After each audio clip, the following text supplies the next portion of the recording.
Hello friends, computer के fundamental में ये हमारा पार्ट 6 है। आज की इस वीडियो में मैं आपको कंप्यूटर की मेमोरी के बारे में बताऊंगा, जैसे कि मेमोरी क्या होते हैं, मेमोरी कितने प्रकार के होते हैं और कंप्यूटर में किस मेमोरी का क्या काम होता है। वीडियो काफ़ी नॉलेजेबल होने वाली है, तो इस वीडियो को लास्ट तक जरूर देखिएगा। और चैनल पर नए हैं तो चैनल को सब्सक्राइब कर लीजिए, साथ ही बेल आइकन को भी प्रेस कीजिए, क्योंकि आपको इस तरह की इन्फॉर्मेशन हमारे चैनल पर मिलती रहेगी। तो चलिए शुरू करते हैं। तो सबसे पहले हम कंप्यूटर की मेमोरी के बारे में बात करेंगे। First, what is memory. Memory क्या है? जैसे कि नाम से ही पता चलता है, जिस प्रकार इंसानों में हमारे द्वारा किए गए कामों और कुछ अन्य बातों को याद रखने के लिए मस्तिष्क यानी कि दिमाग होता है, उसी प्रकार कंप्यूटर सिस्टम में किसी भी प्रकार के डाटा या इंफॉर्मेशन को जहां स्टोर करके रखा जाता है उसे मेमोरी कहते हैं। यह मेमोरी इनपुट डिवाइस से प्राप्त निर्देशों को कंप्यूटर में स्टोर यानी कि संग्रहित करके रखता है। इसे हम कंप्यूटर की याददाश्त भी कह सकते हैं। साथ ही यह सीपीयू का एक पार्ट के रूप में भी जुड़ा हुआ होता है। वास्तव में मेमोरी बहुत सारे सेल्स से मिलकर बना होता है और प्रत्येक सेल्स अपने अंदर 1 बिट यूनिट को स्टोर करती है। फिर ये सेल्स मिलकर एक शब्द का निर्माण करते हैं। इस प्रकार इनका एक निश्चित एड्रेस होता है, जिसके अंदर ये एक क्रम में जमे होते हैं। कंप्यूटर में मेमोरी को 2 भागों में बांटा गया है। पहला प्राइमरी मेमोरी, दूसरा सेकेंडरी मेमोरी। प्राइमरी मेमोरी को इंटरनल मेमोरी भी कहते हैं। यह मेमोरी कंप्यूटर का सबसे महत्वपूर्ण भाग होता है, जहां पर डाटा या प्रोग्राम हमारे द्वारा किए जाने वाले प्रोसेस के दौरान अवेलेबल होते हैं और जरूरत पड़ने पर तुरंत हमारे सामने होते हैं। साथ ही यह मेमोरी अस्थिर मेमोरी होती है, इसे प्राइमरी मेमोरी कहते हैं। प्राइमरी मेमोरी 2 प्रकार की होती है। रैम, इसका पूरा नाम रैंडम एक्सेस मेमोरी होता है। साथ ही इसे रीड राइट मेमोरी भी कहते हैं।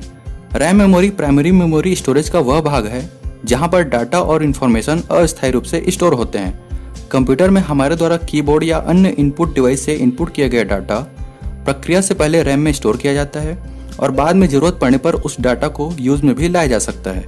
रैम में डाटा या प्रोग्राम अस्थायी रूप से स्टोर रहता है। साथ ही रैम मेमोरी इलेक्ट्रिसिटी के सप्लाई पर भी निर्भर करता है, क्योंकि जब कंप्यूटर अचानक बंद हो जाए या बिजली चली जाए तो रैम में स्टोर डाटा डिलीट हो जाता है। इसलिए इस मेमोरी को वोलेटाइल या अस्थायी मेमोरी भी कहते हैं। रैम मेमोरी 2 प्रकार की होती है। डी रैम, इसका पूरा नाम डायनेमिक रैम होता है। रैम में यह सबसे साधारण मेमोरी होती है, क्योंकि इस मेमोरी में डाटा बहुत ही कम समय में डिलीट हो जाता है। यह एक समय में हजारों बार रिफ्रेश होता है तथा प्रत्येक बार रिफ्रेश होने के कारण इसमें डाटा जल्दी डिलीट हो जाता है। साथ ही इसके जल्दी रिफ्रेश होने के कारण इसकी स्पीड भी बहुत कम होती है। एस रैम, इसका पूरा नाम स्टैटिक रैम है। रैम के अंदर ये एक ऐसी मेमोरी होती है जो डी रैम के मुकाबले बहुत ही कम रिफ्रेश होती है और इसके कम रिफ्रेश होने के कारण ही यह डाटा और इन्फॉर्मेशन को अधिक समय तक स्टोर करके रखता है। यह डी रैम की अपेक्षा ज़्यादा तेज एवं महंगे होते हैं। रोम का पूरा नाम रीड ओनली मेमोरी होता है। यह नॉन वोलेटाइल या परमानेंट मेमोरी होती है, क्योंकि इसमें डाटा या इन्फॉर्मेशन कंप्यूटर निर्माण के समय परमानेंट स्टोर कर दिए जाते हैं, जिसे बाद में हम ना तो उस डाटा या प्रोग्राम को चेंज कर सकते हैं और ना ही उसे डिलीट कर सकते हैं। सिर्फ उस प्रोग्राम को हमारे द्वारा पढ़ा जा सकता है। इसलिए भी इस मेमोरी को रीड ओनली मेमोरी भी कहते हैं। यदि बिजली अचानक चली जाती है या किसी कारण स्विच ऑफ हो जाता है तो रोम में उपस्थित डाटा डिलीट नहीं होता है। साथ ही यह मेमोरी रैम की तुलना में स्लो होती है एवं सस्ती होती है। रोम मेमोरी भी 3 प्रकार की होती है। पहला प्रोम, इसका पूरा नाम प्रोग्रामेबल रीड ओनली मेमोरी होता है। रोम के अंदर यह एक ऐसी मेमोरी होती है जिसमें एक बार डाटा इन्फॉर्मेशन स्टोर होने के बाद इसे डिलीट नहीं किया जा सकता और न ही इसे चेंज किया जा सकता है। साथ ही यह मेमोरी किसी पर्टिकुलर प्रोग्राम के लिए बनाए जाते हैं। इसमें डाटा यूजर द्वारा डिसाइड किया जाता है और ये बहुत महंगे होते हैं। दूसरा ईप्रोम, इस मेमोरी का पूरा नाम erasable programmable read only memory होता है।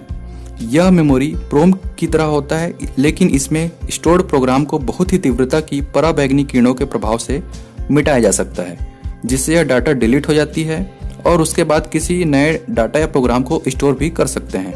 लेकिन इसमें एक प्रॉब्लम है, क्योंकि इसमें हम किसी पर्टिकुलर पार्ट को डिलीट नहीं कर सकते, बल्कि पूरी मेमोरी को डिलीट करना पड़ता है। साथ ही यह मेमोरी सस्ती होती है और इसे हम कई बार यूज कर सकते हैं। तीसरा, डबल ईप्रोम, इस मेमोरी का पूरा नाम electrical erasable program read only memory होता है। इस प्रकार की मेमोरी से डाटा को डिलीट करने की प्रक्रिया आसान होती है, क्योंकि इसमें एक हाई वोल्टेज पल्स की हेल्प से हम पूरे मेमोरी को या मेमोरी के किसी विशेष भाग को डिलीट किया जा सकता है। साथ ही यह इसलिए भी आसान होता है क्योंकि इसमें प्रोसेस बाइट टू बाइट किए जाते हैं और हम इसे इस कार्य के लिए कई बार भी यूज कर सकते हैं। चलिए अब बात करते हैं सेकेंडरी मेमोरी की। सेकेंडरी मेमोरी को नॉन वोलेटाइल मेमोरी भी कहते हैं। यह मेमोरी कंप्यूटर सीपीयू के अंदर पहले से नहीं जुड़ा होता, इसे बाद में अलग से सीपीयू के अंदर लगाया जाता है। साथ ही यह एक ऐसा स्टोरेज डिवाइस होता है जो किसी भी प्रकार के डाटा को परमानेंट रूप से स्टोर करता है, यानी कि यदि आपका कंप्यूटर अचानक बंद हो जाए तो उस कंडीशन में भी यह आपके डाटा को स्टोर करके रखता है। फिर बाद में हम इसे ज़रूरत पड़ने पर स्टोर किए गए डाटा को देख सकते हैं और साथ ही इसे हमारे द्वारा डिलीट भी किया जा सकता है। प्राइमरी मेमोरी की तुलना में इसकी स्टोरेज कैपेसिटी अधिक होती है, लेकिन इसमें प्राइमरी मेमोरी की तुलना में डाटा एक्सेस करने की कैपेसिटी कम होती है। सेकेंडरी मेमोरी के एग्जाम्पल हैं magnetic tape, magnetic disc, compact disc, optical disc, pen drive, memory card आदि। मैग्नेटिक टेप भी एक स्टोरेज डिवाइस है जिसमें माइलर का रिबन या फीता लगा होता है जिस पर मैग्नेटिक इंक की कोडिंग की गई होती है। यह टेप सामान्यतः रील कैसेट या ऑडियो कैसेट की तरह होता है। इसका इस्तेमाल एनालॉग और डिजिटल डाटा को स्टोर करने में किया जाता है और यह कीमत में भी सस्ते होते हैं। साथ ही यह एक सीक्वेंशियल एक्सेस डिवाइस होता है जो बड़े साइज से डाटा का बैकअप स्टोर करता है। मैग्नेटिक डिस्क भी एक स्टोरेज डिवाइस है जिस पर इलेक्ट्रॉनिक डाटा स्टोर किया जाता है। इस डिस्क में डाटा को राइट एक्सेस करने के लिए मैग्नेटाइजेशन प्रक्रिया का यूज किया जाता है। साथ ही यह चुंबकीय कोडिंग के साथ कवर होता है जिसमें ट्रैक्स और सेक्टर के रूप में डाटा को स्टोर किया जाता है। मैग्नेटिक डिस्क के एग्जाम्पल हैं hard disk, floppy disk. Hard disk aluminium और मिश्र धातु से बने होते हैं। साथ ही यह एक ऐसे फिजिकल डिस्क होते हैं जिनका इस्तेमाल हम अपने कंप्यूटर की छोटी या बड़ी फाइल्स को स्टोर करने में करते हैं। हार्ड डिस्क के अंदर एक डिस्क घूमती है। ये डिस्क जितनी तेज घूमती है उतनी ज़्यादा तेजी से यह डाटा को स्टोर और रीड करती है। हार्ड डिस्क के इस घूमने की इस गति को हम आरपीएम यानी कि रिवॉल्यूशंस पर मिनट्स में नापते हैं। ज़्यादातर हार्ड डिस्क 5400 आरपीएम या 7200 आरपीएम की होती है। फ्लॉपी डिस्क माइलर की लचीली डिस्क से बनी होती है जिस पर आयरन ऑक्साइड की कोडिंग होती है, इसलिए इसे फ्लॉपी डिस्क कहते हैं। यह डिस्क एक चौकोर प्लास्टिक जैकेट के अंदर बंद रहती है और थोड़ा सा ही भाग हमें दिखाई देता है। फ्लॉपी के बीचों बीच एक पॉइंट बना होता है जिससे कि इसमें इस ड्राइव की डिस्क घूमती है। यह मैग्नेटिक टेप के जैसे ही कार्य करती है जो 360 आरपीएम पर मिनट की दर से घूमती है। इस स्पीड से इसके रिकॉर्डिंग हेड के खराब होने की समस्या बनी रहती है। आजकल ज़्यादातर 2 साइज की फ्लॉपी डिस्क आते हैं। पहला 5.25 डायमीटर की डायफ्लॉपी, दूसरा 3.25 मीटर की माइक्रोफ्लॉपी।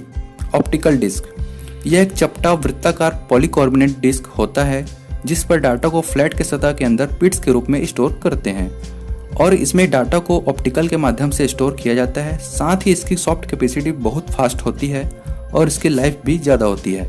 इसमें डाटा को रीड तथा राइट दोनों कार्यों के लिए यूज़ किया जा सकता है। ऑप्टिकल डिस्क के एग्जाम्पल हैं सीडी, डीवीडी। फ्लैश ड्राइव इसे पेन ड्राइव के नाम से भी जाना जाता है जो आजकल सबसे ज़्यादा इस्तेमाल होता है। इसका इस्तेमाल भी डाटा स्टोर करने में करते हैं। साथ ही एक ऐसा एक्सटर्नल डिवाइस होता है जिसे हम कंप्यूटर में एक इलेक्ट्रिक सर्किट के माध्यम से जोड़ते हैं। यह आकार में छोटे और वजन में हल्के होते हैं, इसलिए इसे कहीं भी ले जाया जा सकता है और पेन ड्राइव में स्टोर डाटा को कभी भी देखा जा सकता है और साथ ही एडिट और डिलीट भी किया जा सकता है। फ्लैश ड्राइव में एक छोटा पेयर्ड सर्किट बोर्ड होता है जो कि प्लास्टिक या धातु के कवर से ढका होता है। यह एक प्लग एंड प्ले डिवाइस है जिसे हम सीधे अपने कंप्यूटर में लगाकर यूज़ कर सकते हैं। आजकल बाजार में 2 GB से लेकर 128 GB तक के या उससे आगे स्टोरेज कैपेसिटी वाले पेन ड्राइव आते हैं। मेमोरी कार्ड सबसे कॉम्पैक्ट स्टोरेज डिवाइस होता है जो डाटा या इन्फॉर्मेशन को स्टोर करने में किया जाता है। आजकल मेमोरी कार्ड का उपयोग करने वाले डिवाइसेस में digital camera, digital camcorder, MP3 player, mobile phone में किया जाता है। आजकल मार्केट में 4 GB से लेकर 28 GB तक के मेमोरी कार्ड आते हैं। अगर आपके मन में कोई कन्फ्यूज़न है तो मुझे कमेंट बॉक्स पे कमेंट कीजिए और वीडियो पसंद आया हो तो लाइक कीजिए। साथ ही चैनल पर नए हैं तो चैनल को सब्सक्राइब करके बेल आइकन को भी प्रेस कीजिए क्योंकि आपको इस चैनल पर इस तरह की अपडेट्स मिलती रहती है। Thank you.